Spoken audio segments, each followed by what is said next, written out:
Storytelling Podcast, episode number 59. Welcome to the Storytelling Podcast, where everything's fictional, even you. And now, here are your hosts, two guys and a girl who lie for a living, Garrett, Zach, and Chrissy. Hello, everyone, and welcome to the Storytelling Podcast. You know that intro is going to be inaccurate for the next 6 months at least. I'm your host, Garrett Robinson. With me, as always, faithful co-hosts ZC Bolger, Scott Richards, and Chrissy. We are all independent authors, and this is our weekly podcast on the art of storytelling. Hi, guys. Hi. Hi. How's it going? Don't sound so happy or anything. Well, how's everybody's week been? Everybody had a good week? It's been great for me. Yeah? Yep. Tell us about it. Well, how about you? Because I'm still tweeting stuff. Ah, god damn it. How dare you share our show around so we get more people watching? So this is fun. I found out pretty last minute that basically all of my wife's clients, my wife runs a daycare, all of my wife's clients go to the same two schools. Their kids go to the same two schools. And this week and next week, those schools are off, which is different than most of American schools, which were off last week, I think.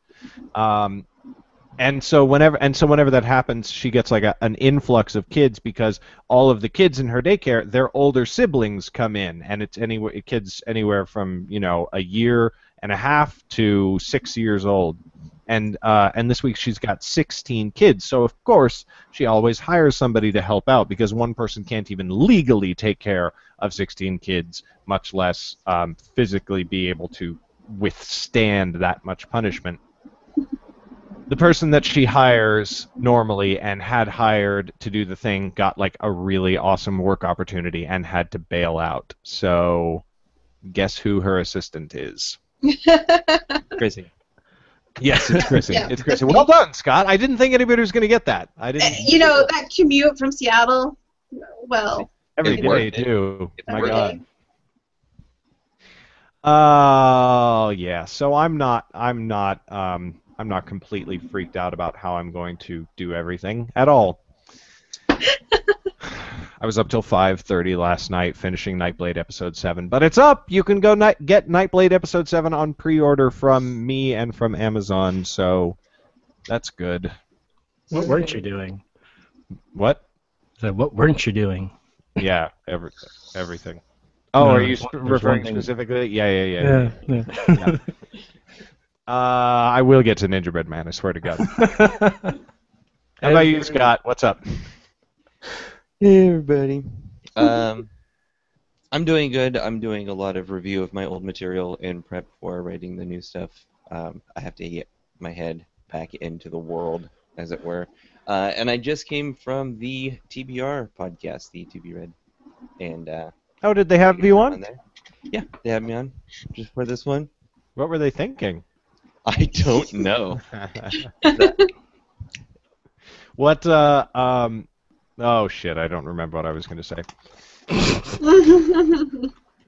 We discussed your topic, the discovering indie authors.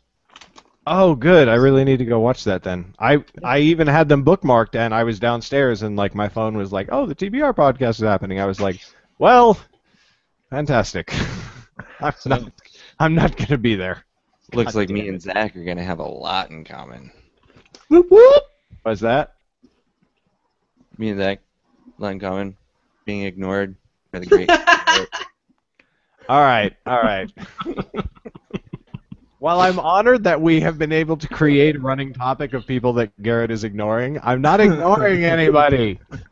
He's just not thinking You of don't them. understand how freaked out I am. Like, I'm seriously freaked out. I'm editing a book for Simon Canton and a book for Stacy Claflin right now, and like I have deadlines on those books. Now Simon's book, the deadline's long gone, and he's an awesome person, so he isn't like screaming at me. But like Stacy, like I'm supposed to, And what can I say?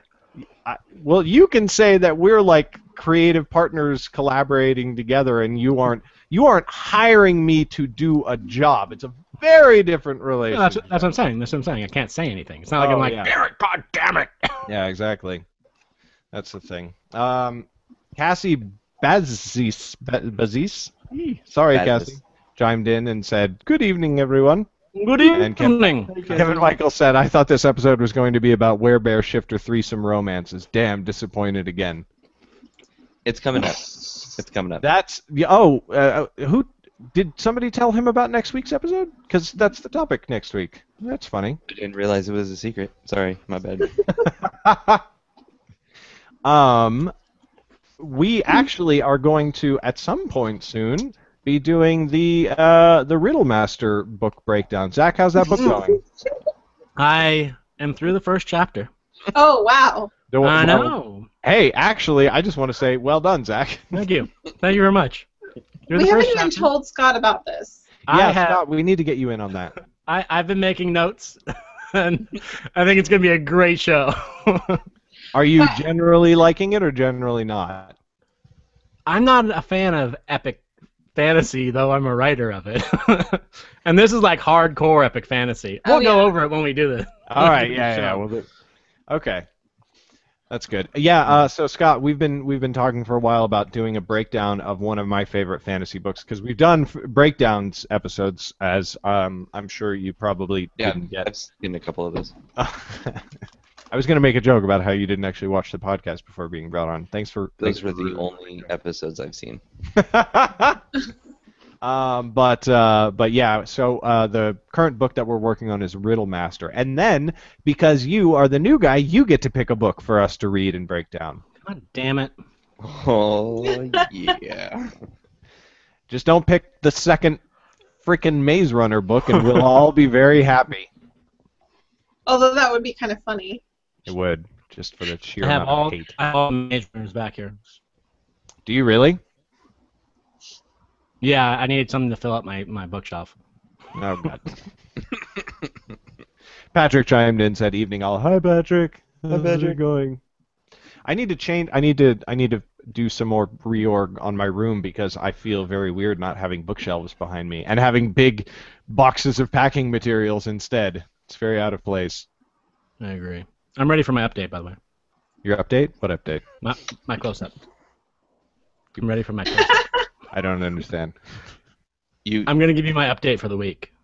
Oh, okay. Do your update. What's your weekly update? Garrett really had no idea what I was talking about. I really did. It's like your update. Yeah. I was just thinking, there's no cameraman, dude. Just get your face closer. This week in Garrett Robinson. So, audio listeners just missed something amazing and nightmare-inducing. So I started writing again. Whoop, whoop. Yay! That's being back. I finished Ninja Bread Man 3 today. Oh, awesome! Now I really feel like an asshole. Yeah. I was up till 4:30 last night, and then woke up, finished it off, and then I'm gonna be starting Realm Keepers probably tomorrow. Oh, good. Yeah, and then after that we'll have Danny Calloway 2. Huzzah! Yeah. So I've been working on that. Oh, and I also got an update on the school tour thing. Currently, they just want Danny Calloway because they're young kids, so they're not reading Realm Keepers. But that's okay. No, it's not. I'm not okay with that. So that's in Phoenix. So I'll be doing that in November, and I have there was something. Maybe suggest Ninja Bread Man. That one's good for little kids. No. Sometimes it is. Sometimes it's a little dicey. It's a bit wordy right now. We're doing an edit. And I also got an email from an old student that I helped out a couple years ago that she has just finished writing her first book and she wants help on publishing it. So I'm giving her some tips and stuff. So you might be seeing a tweet from me about her book. So keep an eye out. Excellent. Yeah. Everybody, just sit there and watch Zach's Twitter feed. Yeah, just for the next several months. And Christy, how's your week been? What's been happening? I finished a couple more chapters in my novel, and I also finished the first plot line of my next book that I'm going to be working on, which is another one in my Goddess series. So. When are we going to be seeing the novel? Yay. I think it'll be a couple more months. because it'll take me another month to finish it, I think, and then I'm getting it edited and cover art and everything taken care of. So Just in time for the Christmas season. Huzzah! hopefully, Chrissy, is that a Funko Groot behind you? yes, Oh my God, that's amazing. it is Garrett, amazing. I want Realm Keepers to be made by these guys. That's Like- fantastic. I don't know how we do it, but they have rights to everything. That's so awesome. Well, you can get merchandising rights. Like you and I could just go buy Guardians of the This- Galaxy merchandising rights. This was Well, my we can newest. buy ours so that we can get um, some cool ones made. Oh, that's awesome. Yeah, this was the newest loot crate. It came with the Groot and a Teenage Mutant Ninja Turtle. Oh my God! I need to get in on that loot crate thing. Zach, you know about this thing? No. It's basically you pay a monthly subscription, right, Chrissy? Well, yeah, if you can pay 1 month, 3 months, or 6 months, and it's a little cheaper the more you buy up front. And every month they send you a frickin' crate of awesome merch from Nerd Stuff. Yeah, and it's been slowly getting better, I think. The T-shirts are amazing. I've got like this poster. Can you see this poster? How much is it per month? It's about $20 a month. That's not bad. Oh, that's dope. Nice. That's awesome. Yeah, I've got posters. I've got they get a lot of stuff that is exclusive to Loot Crate. So I've got a comic book that's exclusive, and the Groot is exclusive. It glows in the dark. So Wow. yeah, Honestly, That's cool. They just made the little dancing Groot I saw on there. I'm a Facebook fan. yeah, I saw that. Yeah, they have a little dancing Groot. So that's such a great movie. It's an Yeah, I amazing still show. haven't seen it. They got my dick message. I love that line. Garrett, Garrett's out. yeah. I'm just kidding. Garrett, you should go see it. It's the best. I should totally go see it. Very long time. I should go do a lot of things that require both time and like You know, any when, amount when of you're done money. with all that writing stuff. Yeah, exactly. Like seriously, I'm okay. I'm just gonna vent for a little bit. Like I was so looking forward to the next 2 weeks because here's the thing: for the next 2 weeks I didn't even have to take my kids to school. Like I was gonna get up in the morning and be able to work all day and then go to bed at night on time for 2 weeks. After the summer of hell when I was teaching classes for 3 hours a day. Now I'm no longer teaching classes for 3 hours a day. I am running a daycare for 8 hours a day. I'm a little... This is what you do. No. Gee, this is what you do. You get a notepad, you get a pencil, and you start writing a kid's story about a daycare and how all the kids suddenly get superpowers and they're like babies that can fly and shoot lasers. Yeah, because I need another project. Just saying. Just saying. No, the only good thing that I can say about this summer and my current situation is that I have finally gotten to the point where I can be like, no, I'm sorry, I cannot do that. Like somebody was like, dude, I've got an idea, a new film series, a new video project, we're going to do this thing, and I was like, I cannot do that. And they were like, it's going to be so cool. I'm like, yes. And you will find somebody who, it's like that speech. It's like, no, you'll find somebody who deserves you. It's like, you will. Right now. It's not you, it's me. It is. It totally is. And I'm normally way the guy too who's busy like, for you. yeah, let's do it. And then like 3 weeks later, they're like, that was supposed to be a 6-hour project. So what's up? Poor Soren Susu. I feel like such an asshole. I'm narrating Soren's audiobook for the Scriptlings. That was supposed to be done end of July, I think. And I'm like, I'm almost halfway through it. And I just, I was going to catch up on that this week. Oh, god damn. It's just too much. Are you doing a Nightblade audiobook? I haven't been watching any of your shit, but I keep seeing audiobook. Yeah, no, I have been narrating each week's. That's my final copy edit. Is I read it out loud. So I just decided, well, I'll just turn that into an audiobook, and so I've been releasing it on ACX. I made a mistake though, or I didn't make a mistake, but I decided to change my strategy, and now I need to contact ACX and be like, hey, I need to not be exclusive to you guys because I want to distribute my reading via Podiobooks. Oh. But I can't because I'm ACX exclusive. So You can't opt out of it, or is it like a month thing, like Select was? Well, they It don't. is. I mean, they don't. They're much less easy to work with than KDP. So like, you Mm. can't just go in and say exclusive, non-exclusive. You have to, like, I emailed them. I haven't gotten an email back yet. So it's like, guys, guys. Interesting. Yeah, we'll see how it goes. Cool. Another fun thing, I figured out that I wonder if it's something like KDP, where if it shows up on other sites, they contact you and say, if you don't take it down, we're going to take you off exclusive. right. Well, I mean, Or they suddenly own the rights to all of your audiobooks. yeah, I want to avoid that because basically when you go exclusive, they give you 40% royalties. When you go Right. non-exclusive, they give you 20% royalties. So I don't want them to be like, I haven't gotten my first paycheck from Nightblade yet, although people are buying it. Whoa. But I don't want them to be like, oh, you owe us money, or like, or whatever. I just want to avoid any unpleasantness. But Don't we all? I'm in the Hobbit Fan Fellowship competition. That's fun. I retweeted you. Saw Thank that. you. I've been Thank you very sharing much. your stuff every time I see it. And that's another thing. I want to be making a daily video about that contest. I want to turn my vlog for the next three or 4 weeks. I want to turn my vlog into a daily video about the competition and the contest. And me as the biggest fan. Can't fucking do that because my god. It'd be great if you had an editor. If you had an Would. editor, someone just to edit videos.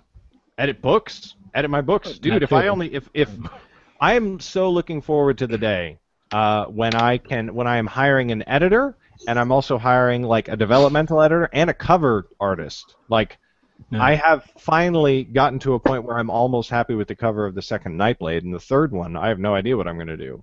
Thankfully, that's 2 months away, but 2 months from now, I'm going to be like, I need another cover. Yeah, and 2 months away, we're going to be in Realm Keepers as well. Yeah, but Nightblade's not stopping. But I want to get ahead on Nightblade. I over the next 2 weeks, I was going to try and go balls to the walls and finish the next Nightblade book, which was just going to release over the next 2 months and completely free me up to do whatever I wanted to do. That's not happening either. Can you tell I'm bitter about this whole daycare thing? We should take an Amtrak residency and go. Yeah, around we the should. country. That would be amazing. Fuck everything else. And if anybody didn't see this on my video, this is the postcard that I sent to Peter Jackson, the physical postcard. You're supposed to send a, what do you call it, an electronic postcard, and I did. But that's when I met him, obviously, at the fan party in New Zealand. That's just me at a Renaissance fair. That's not actually New Zealand. That is New Zealand. That is right outside Wellington, and then that is me recreating the scene in the exact tree where Frodo and Sam sat. I hope he gets that postcard. He might not. It's a pretty nice postcard. Thank you, Scott. What's our topic for today? Talking about shapeshifters. Nice segue. That was seamless. Thanks. We're talking about shapeshifters, and we're not talking about like physically shape-shifting people who change their physical shape. We're talking about people who. David Anson chimed in. Howdy, y'all. Howdy, David. People who change their, in D&D terms, alignment. People who go from good to evil, evil to good, or whatever. Or people who, no spoilers, but in a certain extremely popular series about a wizarding school, characters who you think are bad the whole time might not be. Done. Done. Done. I'm talking about Hermione Granger. Obviously, Yeah. you thought she was the evil witch the whole time. No, I mean, and then she hits puberty, and it's all downhill from there. It's all downhill from there. It was uphill for me. It was uphill. It was uphill and a little to the left. So, shall we begin with a discussion of favorite shapeshifters, if you happen to know one? Well, I get to go last because I just heard this topic, so I'm thinking. God damn it, Zach. Okay. Dibs on last. Okay.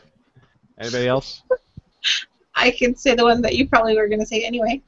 No, go ahead, because I know nobody else is going to say mine. Ooh. Oh, okay. Well, Darth Vader. Oh, I just thought of that. Yeah. Darth Vader, that's- fantastic shapeshifter. He's the most obvious one. Yeah, for sure. Yeah. What's funny to me is when I started thinking about Zach, I'm going to type in chat what I think yours is, even though you don't know it yet. Okay. when I started thinking about shapeshifters in my favorite stories, I was shocked how many there are. I was like, oh well, that's something that some That's stories a good do one. and some stories don't. But like Lord of the Rings has frickin' Gollum, you know, and Mhm. I think that's like a subclass of shapeshifter, like an It's evil called guy. schizophrenic. Yeah, exactly. He's evil, but he tries to be good, but he fails being good in the end. So anyway, I just want to say really And quick, yet he's the hero. he is the hero. He's the one who defeated Sauron. Gollum defeated Sauron. Mhm. I will fight you on this. I just want to say one thing really quick. Ben Kemma and Holly Harris, you guys are commenting on the Google Plus Hangout page. You want to go to the YouTube page and comment there. Otherwise, we can't bring your comments up in the YouTube video. So pop over there because we love comments. But does anybody else have a favorite? I mean, I can. I just thought of one, but it's not a favorite. But I thought of one that I thought was interesting. Was Et tu, Brute? Brutus from Julius Caesar. I don't know if I'd call him a shapeshifter though. He's a shapeshifter from Julius Caesar's point of view. Yeah, it's true, but the play isn't really from Julius Caesar's point of view. Well, it's because he's dead most of the fucking It time. is if you're Zach. That's the point. Exactly. It's like it's the story. That's like saying that Walter White is a shapeshifter. He's not. He's a person who became corrupted. From Skylar's point of view, he would be a shapeshifter. Talking about from Breaking Bad, just in case anybody didn't know who Walter White was. I thought we were still on Harry Potter. Yeah, Walter White from Harry Potter. Naturally. I am the one who Avada Kedavras. Potions class. Fantastic. But yeah, I don't know. I like What do you the one guys? you put in the chat. That's a good one.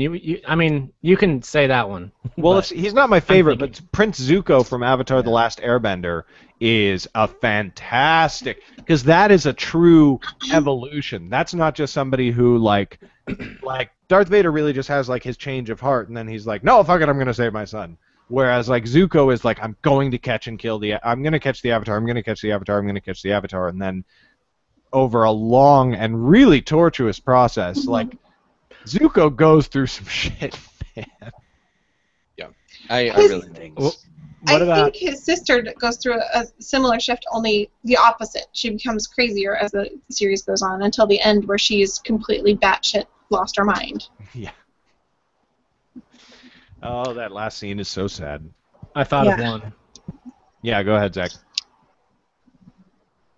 Amingo Montoya from Princess Bride. Inigo. That's what I said. You That's what I said said. Amingo. Amingo. Amingo Montoya. Oh El my God. Niño Montoya. No, but Inigo him Montoya. and the giant. Killed by fire. Yeah, no, Inigo and Fezzik were fantastic. That is amazing. Amingo.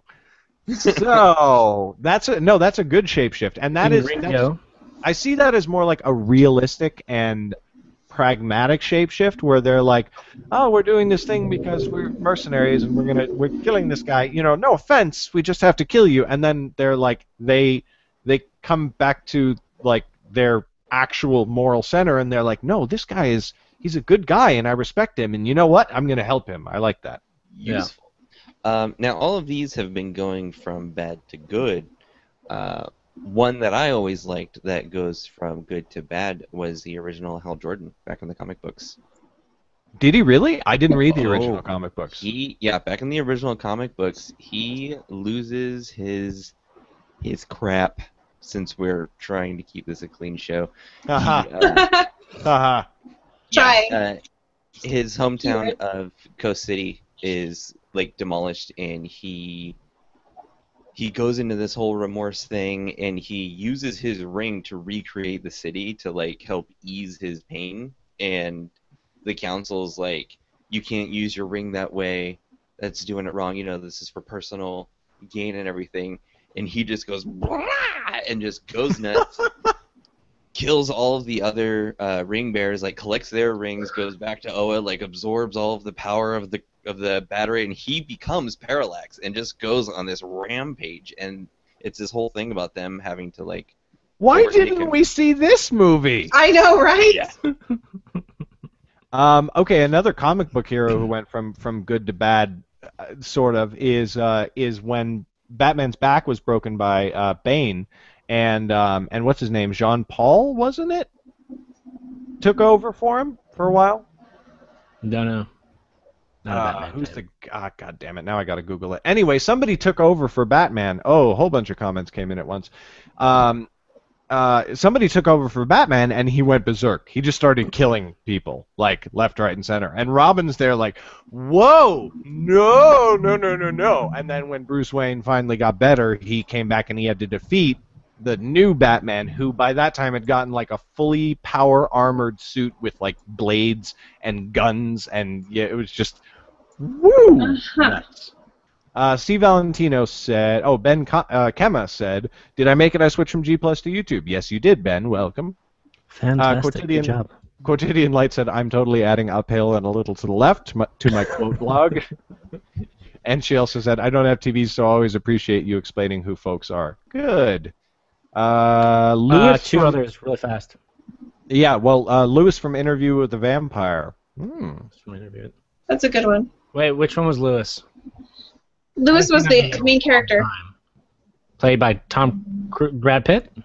Brad Who? Pitt, yeah. Brad Pitt. Because Lestat was always the crazy one. He was always crazy. Last time I saw it, I was like 15. Louis goes from trying to be very human, trying to keep his humanity about him, to finally at the end, just he doesn't give a shit. Mm. JK, I'm evil. JK killing everybody. Zach, what were the two you thought of? Home Alone 1 and 2, the old man in Home Alone 1, and the bird lady in Home Alone 2. All right. Very true. Good. Yeah. Nope. Definitely shapeshifters. Ben Kemba said, "Can we first define shapeshift?" So basically, we just mean somebody who changes their either their appearance or they're going from good to bad, bad to good. Okay. So I will say what was probably because it was one of my first, but probably my favorite shapeshift, if for no other reason than nostalgic purposes. Hear me out. Piccolo from Dragon Ball Z. I was never a Dragon Ball Z fan. I couldn't watch DBZ. Okay, well, now, in my defense, I was like 12, but brief summary of the storyline, Piccolo was a bad guy, and in the original Dragon Ball, he was like the worst bad guy. He was terrifying. They, like, woo. So then he's in Dragon Ball Z, and Holly Harris said, whoops, I was just saying I loved your postcard, and I'm excited to hear about your contest. Thank you, Holly. I'm excited to hear, too, that I lost.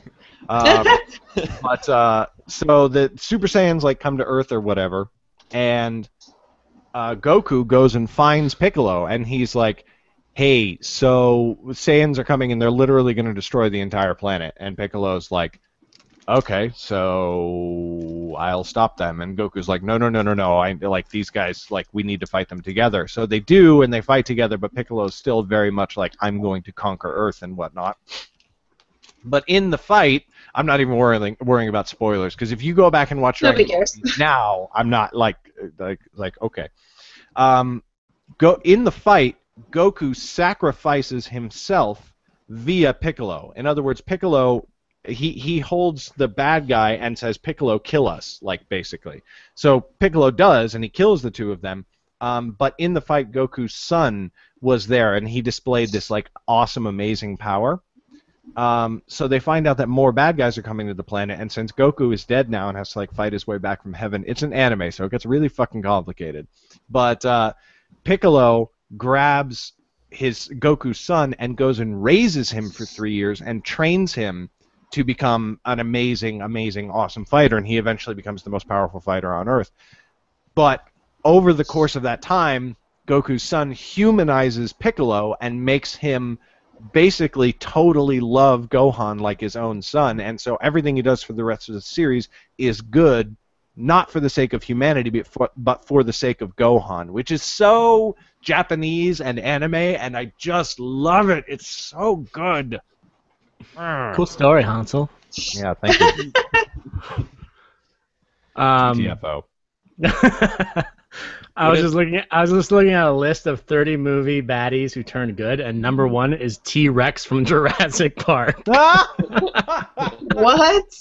because he kills the raptors in the end. Oh, Worst example ever. yes.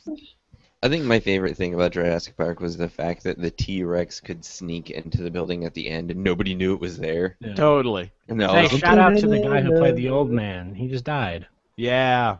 Character's His named name. John Hammond, and There you the actor is he was 90. I 93. think he was 90. I think he was 93. Richard Attenborough. Maybe I was There thinking you someone else. So if the character is too stupid to keep an alignment, does that count? Because You mean like the T-Rex? No, actually, I was thinking Krunk from The Emperor's New Groove.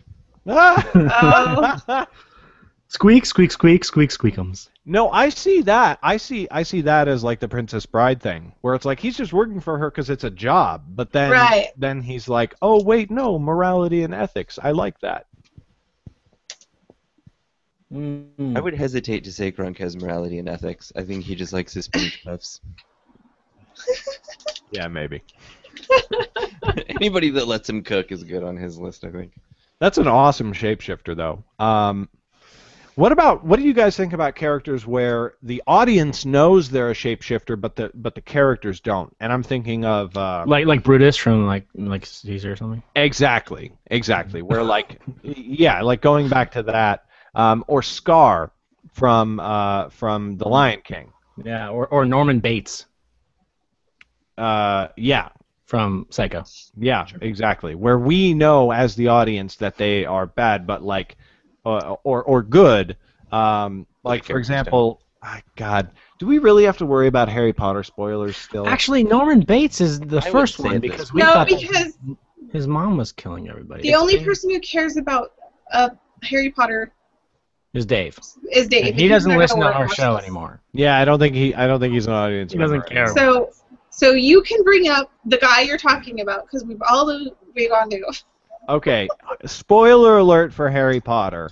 Can't believe we have to say that. I know, right? I mean, the books came out more than a decade ago. The movies have been out a while, so Yeah. Anyway, so Snape, like. Wait, what? I was just about to do that too. What? Like, I knew he was a good guy the whole time, even when he killed Dumbledore. I guess that's not fair, though, because a lot of people were like, no, man, he's evil. He's totally evil. He's totally a Death Eater. You're just better than us.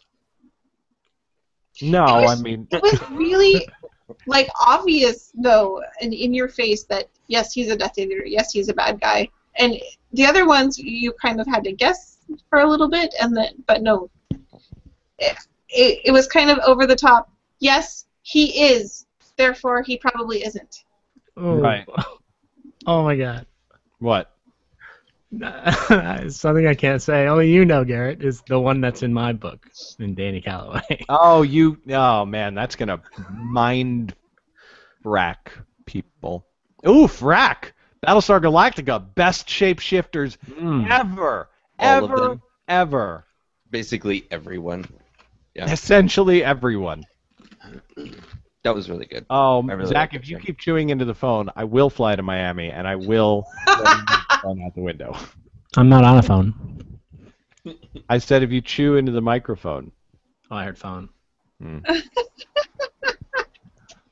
Okay, Battlestar Galactica. That is one of the best examples of shapeshifters I've ever seen. I mean, first of all, okay, spoilers for Battlestar Galactica now, I guess. But- It's older than Harry Potter. Yeah, no, it is. But I feel like that has like a lot of people going back to it periodically. I always have people go like on Facebook, like I need a new series to watch, and I'm like Battlestar Galactica, and they're like, oh, I've heard a lot of good things about that. I'll go watch it, and like that happens regularly. But so the Cylons, I mean, clearly, somebody's chatting at me. Happens. What about Yeah, what about it, Zach? No, keep talking. I'm just making a note. Make a note on your own damn desk. It's called chat, not notepad. But the Cylons, and then you had the Cylons who were like acting in secret the whole time, like Boomer, and then you had Cylons who Didn't know they were silence. exactly like the sleeper cell shapeshifters. That's messed up when you do Yeah. that. Oh my God. When they, oh my God. Like, Yeah. I think. oh. Have any of you seen the movie Hannah? No. Nope. I About a saw the little. trailer. Yeah, it's about a little girl who's trained to be an assassin, basically, Oh, Right. right. and everybody thinks she's just a little girl, Right. She's and not? she's an assassin. She's Oh, a very okay. well I thought you trained meant like, assassin. no, she's really an 85-year-old man. No, I think that one's a fantastic movie because she blends in so well, just being this little girl, and isn't. You know what was a really good flip of the switch, plot-wise, was Unbreakable, Unbroken. It's the Oh, M. oh, Night. Oh, it's fantastic. Yeah, when Lama, Jackson, yama, lama, ding dong. right at the end, he's like, "I'm the villain," and it's like, "Oh, you son of a bitch!" yeah, that was pretty awesome. There was some decent foreshadowing in the very beginning when he was looking at the comic and his mom's like, "This one has a surprise ending," and you're like, "Oh, something's coming." But yeah, I thought that was really well done. A lot of people are bringing up really good ones in the comments, and unfortunately, because it's Google Hangouts, not all of them are available to pull up. Holly Harris mentioned the new Spider-Man. The villain starts out as a decent guy. I assume Yeah. she's talking about Jamie Foxx as Electro. Yeah, Yes. Electro did start out pretty nice, and he even like when he became Electro, he was like kind of scared and stuff, but then he like just slowly like turns, and you're like, ah, crap. Well, with him and a lot of comic book villains start out this way, and that actually ties into Unbreakable very well because Samuel L. Jackson specifically brings that up in that movie. He's like, "Do you know how to tell who the villain in a comic book is going to be? They always appear at the beginning of the first issue, and they're always a friend to the hero." And like Lex Luthor was that. Magneto. Yeah, the Green Goblin. Let's see. I'm trying to think of superheroes, and then like every Spider-Man villain, the Lizard was. Marvel does that a lot. DC not so much though. Well, like I mean, the Joker, Lex Luthor, is yeah, not the like Joker. that. Not so Luthor much. is decent. Definitely Magneto in it. Yeah. Problem is, I don't know many DC heroes. Magneto goes both ways though. Mm-hmm. I've heard that. I've actually heard he pretty much just goes the one way. The one way, right? The other way. Uphill and to the left. The thing about Magneto No, for him is it's to the right. you really can't say if he's the good guy or the bad guy because he's really. It depends on how you're looking at it. From his perspective, he is the good guy. I mean, the villain's always. Yeah, but from any bad villain. guy's perspective, Yeah. they're the good guy. He's the terrorist who kills hundreds and thousands of people. He's the bad guy. Yeah. He doesn't have ignoble goals, but like Right. I mean, terrorists just want America out of the Middle East. I too want that thing. I'm not going to bomb Israel with a jacket. I want the NSA to be very clear about that. I'm not going to bomb Israel. Let's not put NSA and bomb in the same It's sentence. too late. We're already on a And Israel. somewhere. I would like it noted for the public record that I don't know this man. I'm new to this Not show. like I'm brand new. I don't know what I'm doing. I just got here. Jack Torrance from The Shining. Ooh, good call. Yeah, That's I just a good one. saw that on a list. I didn't think of that myself, but that's a great turn. Hello. And C. Valentino on a related Stephen King note said, "How about Carrie from Stephen King's Carrie?" Oh, I love that one. Yeah, I could see that. I think that's more like turns. Yeah, exactly. She just like snaps. Right. All Well, of a she sudden, like ree. she Big kind of love to do starts too. off as the mousy one who nobody listens to and everyone makes fun of, and she slowly gains some confidence in herself, and then she snaps. Right. Okay, so let's turn this into back into a storytelling discussion. So, what are some examples of shapeshifters from our own books, and what do you think is important when you're creating a shapeshifting character? From our own books. Okay. Do we want to do that? Because like I'm saying, Yeah, because that's what I got them. Well, I Like, got 'em. I do too. I mean, I don't I'm really just want to like, give them that's- away. well, no, but like Spoiler, yeah. spoiler alerts. We have some that that we could talk about. Zach from Realm Keepers, Yeah, we can talk from Realm Keepers. I don't want to talk about and a lot of people have read that. Right. So many people, tens of thousands of people. More people should read that. Dude, Saruman. Saruman's a great shapeshifter. I mean, although really in the books he shifts pretty early. It's just pretty Yeah, much I didn't like read the book, so. Boromir is also a shapeshifter. Huge. I Yeah. actually have one that I would discuss Yeah. because it's in a book that hasn't been written yet. Okay. So, Spoiler one of alert. my characters is actually, he's in this world, he's a half elf. And the half elves are treated as slaves and, as, second-class citizens because they are so powerful that they're afraid of him. And once he gets broken free of this, he decides that in order for this never to happen again, he's going to kill all the humans. So he goes from wanting, and it's a slow downturn of him from wanting to save people to him going totally and completely insane because he ends up wiping out all of the half-elves instead of the humans. Ooh. That's like Hitler. Well, I actually Yeah. kind of is like Hitler. I will kill all of the Jews. Oh shit! They're bombing the fuck out of Germany. Crap. Did not Pretty see much. that one coming. Could not have predicted this.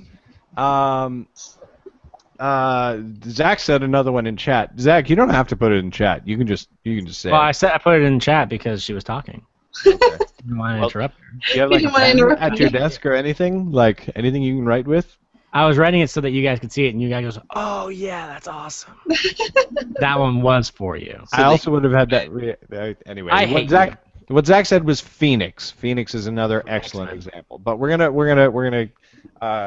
go into this. That is a good. But is he really a shapeshifter, or is that his goal from the beginning of the story? Phoenix? No, Chrissy. Her. Yeah. Okay. Oh, Good. I was like, for what are you mine? talking about? It's a chick. His goal, well, at the beginning of the story, his goal is just to get freedom, and then it slowly, and then he decides, in order to save his people, in order for them to be completely free, they have to get rid of the humans, and then he screws up and kills everybody and goes crazy. So it's just he's mad with power. Because he's through the book, he's gaining more and more power, more and more magic and abilities, and the more he gets, the more untouchable he thinks he is until he wipes out his people. Right.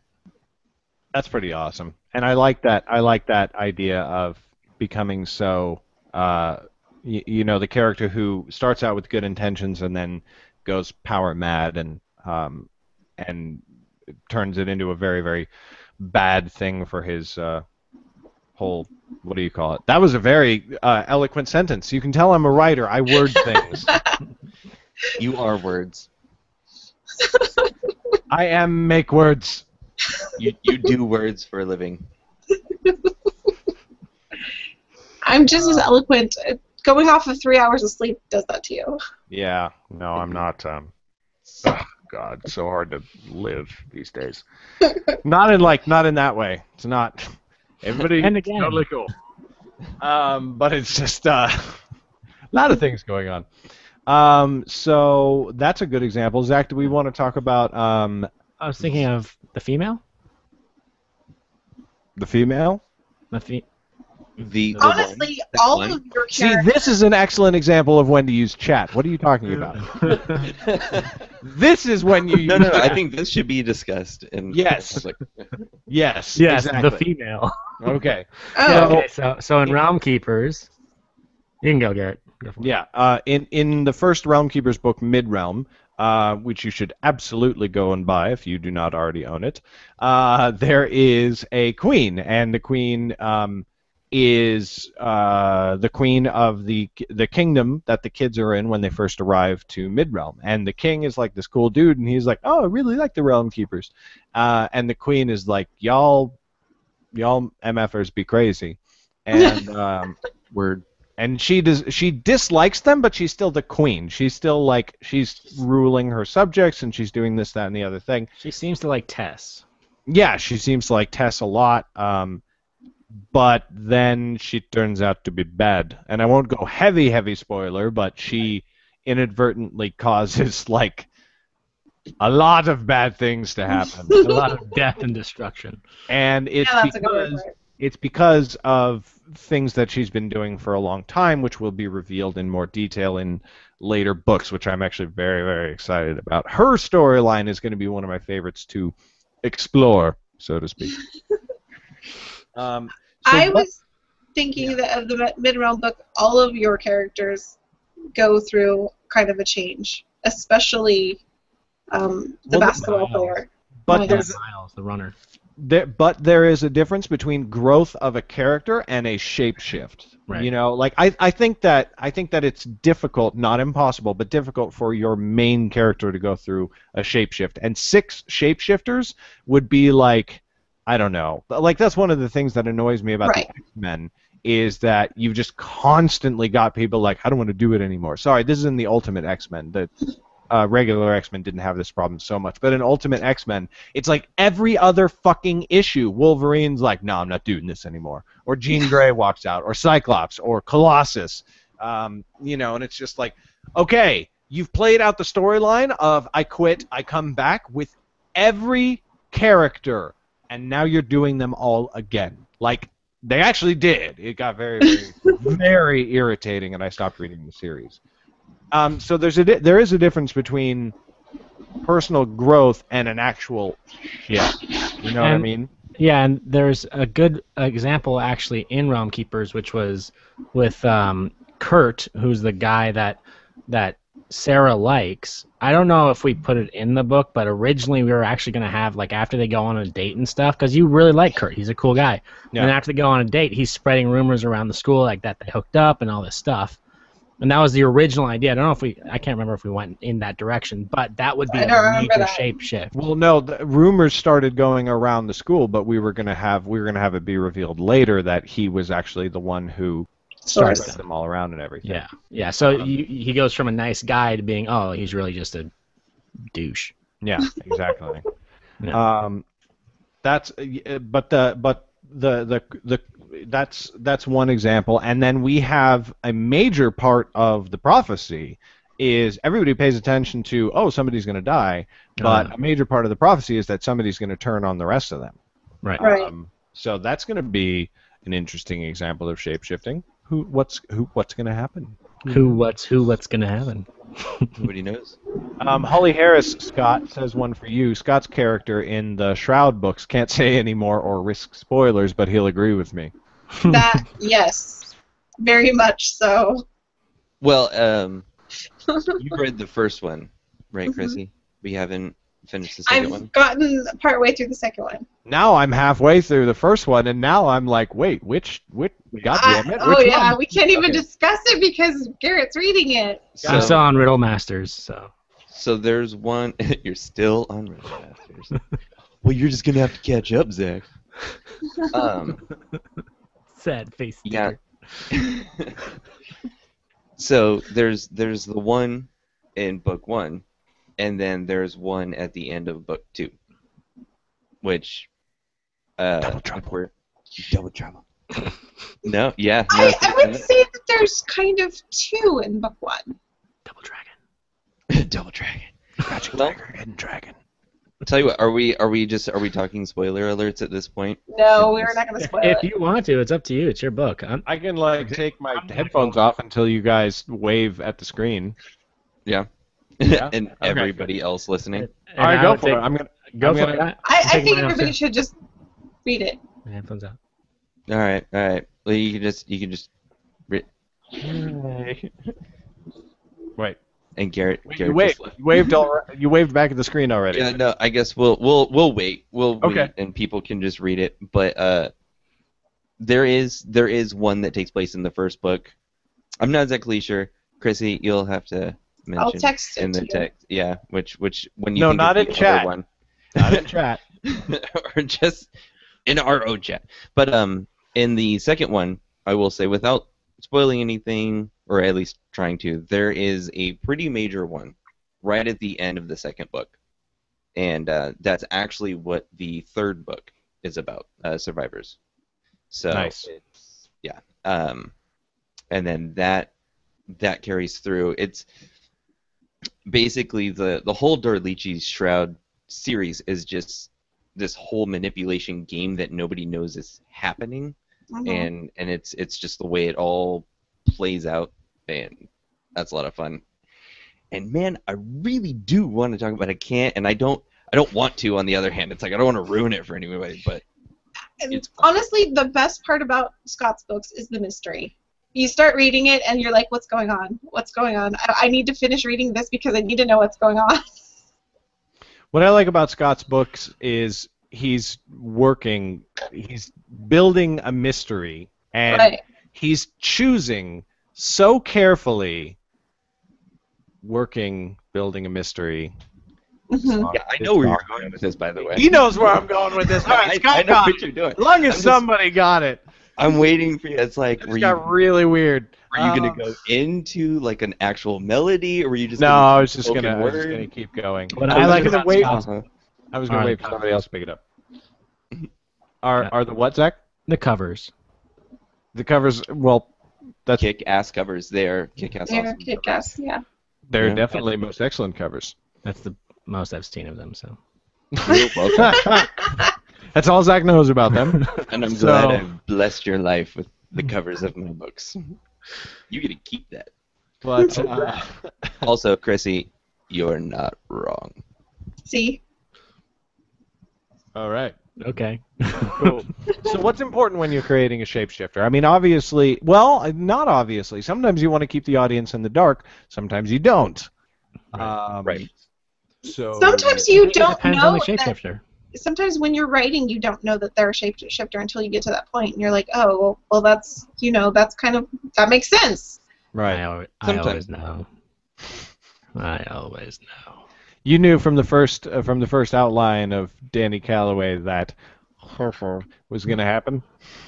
Not, right. Yeah. See, Oh that's yeah. what The first outline. Yeah, definitely. What? Yeah. From the first moment when you started putting the story idea together. The first outline, when I had my first outline, then yeah. But it wasn't like it because I had to figure that out. And we shouldn't. No, you mean like after you? Okay, fine. All right. My point is, or I think Chrissy's point is that you are oftentimes going along and you're like, oh, what if I made this person turn out to be a bad guy? Sure. First draft. Well- first draft. Halfway through the first draft is when I figured it out. So for mine, the guy I told you about, so I knew what was happening in the world that was causing the other people to go out and try to rescue the world. But I didn't have a bad guy. I didn't have a specific villain until I went back after everything else was already finished and written. And I'm like, well, who is this wizard in this castle floating above the air? Why is he there? And why is he like that? And I started working on his story, and it just kind of clicked into place how everything happened. That's awesome. Hmm. And I like. You're talking about the half elf one still? Yes. What I like about that is, and on a related note, like Breaking Bad as another example, is that's the whole focus of the story. That's not like a discovering halfway through. That's like let's write it, let's create a story, and maybe you started somewhere else, but you end up going, let's tell a story about the corruption of an individual due to whatever the thing is. Right. Cassie Baz has chimed in and said, in Scott's books, there's literally no way you can predict the third book from reading the first. I love his books so much. Well, then why don't you marry them? The books. Fangirl. Marry the books. And since it's more than one, you're going to have to go to some country that allows polygamy. Mexico. I took that joke a little far. I apologize. Yeah. That won't happen again. But, okay, So are so... you apologizing to my books or polygamists? It's a good question. No, I apologize to people who suffered through the joke. That's what... Safe answer. I accept your apology, Garrett. Okay. So one thing that I like Shapeshifts to be surprising, I guess. Yeah. Oh yeah. I mean, it's not. Well, no, hold on. I have to think about this now because the Darth Vader shapeshift wasn't a surprise. I was like, was oh, he's gonna do surprised. it. I think that the Darth Vader shapeshift was pathetic. What? Yeah. No, that Dos could es have más been than done that. way better. It was just, he's like, I was conceived by the Force, and now I'm gonna throw you over the edge. It's like he could have like Wait. the Emperor. I think that the actual shift in the actions following was really subdued as to, even at the time, what George Lucas was capable of. But I mean, I'm not surprised at his change. I'm not saying that Darth Vader becoming good was bad. I didn't expect it when I saw it the first time. You're just saying that the execution didn't blow you The away. execution was completely lacking. Yeah. I got you. I can see that. But that's the point, is that it doesn't always need to be a surprise, nor should it always be. So how do you determine when you want it? I mean, I guess, how do you determine if you want it to be a surprise? Or is that like too individual to even really answer that as a I think question? it depends on your book, and I think it depends on your characters. I mean, It's Mhm. a Yeah. case by case situation, but I Yeah. think one thing that you have to ask yourself is why you're having it done. Right. Why is this character going to shapeshift later in my story? Is like, what's the purpose for it? Because if you do stuff like that just to do it, it's gonna be shallow. It's gonna come Right. across that way, and the reader is gonna be like, "Oh, really?" Or totally So epically good at awesome. Yes, yeah. So I think the reason dictates how you should do it. Like, should there be foreshadowing? Should it be a surprise? I think it just all depends on why you're doing it in the first place. You heard it here first. Scott Richards is in favor of dictatorship. I like No, foreshadowing but- them personally. I think it's fun, I like foreshadowing them. I but not do, too much. I do like yeah, and the other thing that annoys me is when it's like, I'm such a good guy, I'm such a good guy, I'm such a good guy. It's like, well, clearly You're bad. not. See, and that's I was gonna say that the really good characters, the ones that stick with us the most, are the ones that have more depth than either they're good or they're evil or whatever.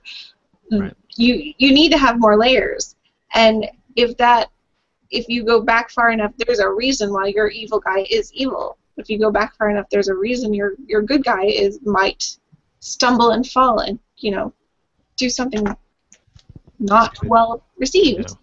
Yeah. Yeah, I think, for example, like in Mr. Hurley and Danny Calloway, I thought he could go either way. Like, and I'm not going to say which way he went, but it was set up so it's like he could save the day or he could be a bad guy. Right. So. Yeah. And I thought he was very well set up in that one, where you didn't know until the end. Right.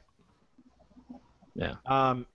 Here's an extremely rare reference. Right at the end of Hit Girls, there's a pretty major shapeshift, and that was because that was going to be the focus of the whole trilogy, which I'm now planning on having it be 3 books. Is that the first one, and I feel like I kind of do this in general, is that the first book is like an interesting story that's really only just actually an introduction to the characters, and then the second book is where I try to have the story take off. and it's that way for Hit Girls. It's that way for Touch. Nightblade is that way to a very strong degree. That you know, Realm Keepers, the first book, is definitely an introduction yeah, for all no, the that's characters. very true. Although I feel like that story gets going at some point during the first book. You know what I mean?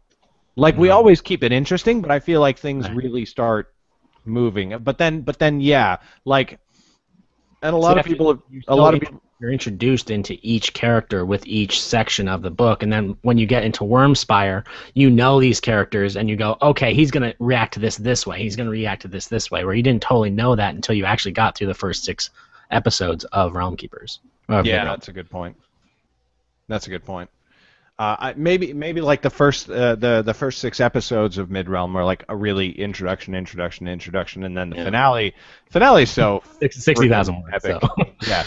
No, the finale it's like 80. It ended up being Oh, is 80,000 it? words. Wow. Yeah. Nuts. Narts. Yeah. Okay. Cool. I think we're out of time. I believe. Are So we? I gotta go. Where the hell you gotta be? Important guy. Places. Got Realm Keepers to start, man. Yeah, I have work to do too. I've been doing goddamn daycare. That should be the title of your next book. Goddamn daycare. It's just. And it should be like it should actually be a daycare where like angels and devils bring their kids, but it's Exactly. like it's in It should- purgatory and they all just bring their kids. And Oh my god. Oh my god. That's an amazing story idea. goddamn You're- daycare. I love that Goddamn. story idea. Little hellions running around. It's like the angel. Purgatory is a goodness, daycare. yeah. That's so funny.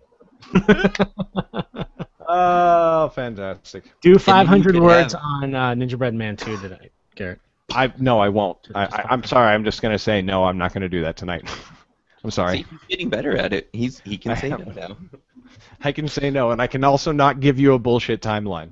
Think about it a little. Absolutely, Zach. I'll do it. Great. Thanks. It's not gonna happen. I'll be checking in with you. on the audio. He's not. All right.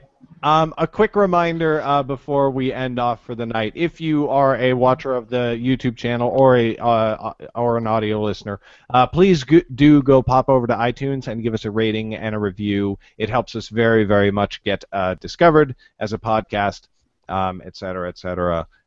So please go do that. Once again, only the 5-star rating works. The other buttons are broken, so They they haven't won't. fixed that yet. No, they haven't fixed it. It's very weird. It's very. weird. But I've turned in numerous bug reports myself. It's odd. But I guess with that, since Zach's got places to be, we will call an end to tonight's storytelling podcast. Thank you, everybody who tuned in live with your comments. I am Garrett. You can find me at garrettbrobinson.com. Zach is at zcbolger.com. Chrissy is at Chrissy Moss on Twitter and chrissymoss.com. And Scott is at theshroudbetween.com. We will see you next week, 7 p.m. Pacific Standard Time. Good night.